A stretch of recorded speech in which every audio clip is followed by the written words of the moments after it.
Hello বন্ধুরা, welcome back to my mini blog. আরেকটা mini blog নিয়ে তোমাদের সামনে হাজির হয়েছি। আজ হলো রথযাত্রা। প্রথমেই জানাই রথযাত্রার অনেক অনেক শুভেচ্ছা। আমার রুদ্রের এটা হচ্ছে দ্বিতীয় বৎসর। দেখো, রুদ্র খুব এক্সাইটেড, রথ নিয়ে চললো ছুটতে ছুটতে, রথকে ঘোরাতে, নিজেও ঘুরতে। সাথে অবশ্যই তার সাথ দিচ্ছে তার বাবা। বৃষ্টি পড়ছে, বৃষ্টিকে না মেনে টুপি খুলে ওর জগন্নাথকে নিয়ে দৌড়াচ্ছে। দেখতে যতটাই মিষ্টি লাগছে, ভয়ও লাগছে। বৃষ্টিটা পড়ছে, কিন্তু ভয়টায় সব কাটিয়ে আমার রুদ্র মনের আনন্দে জগন্নাথকে নিয়ে দেখো টানছে, দৌড়াচ্ছে, খুব মজা করছে। অবশেষে রুদ্র আমার হাঁপিয়ে গিয়ে বাবার কোলে উঠে পড়েছে। বাবার রুদ্রকে আর তার রথকে কোলে করে নিয়ে বাড়ি ফিরলো।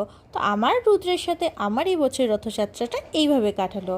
তোমাদের কেমন কাটালো অবশ্যই বলো, কিন্তু ভালো লাগলে অবশ্যই শেয়ার করো, লাইক করো, কমেন্ট করো। দেখা হচ্ছে নেক্সট কোনো মিনি ব্লগে। জয় জগন্নাথ, টাটা।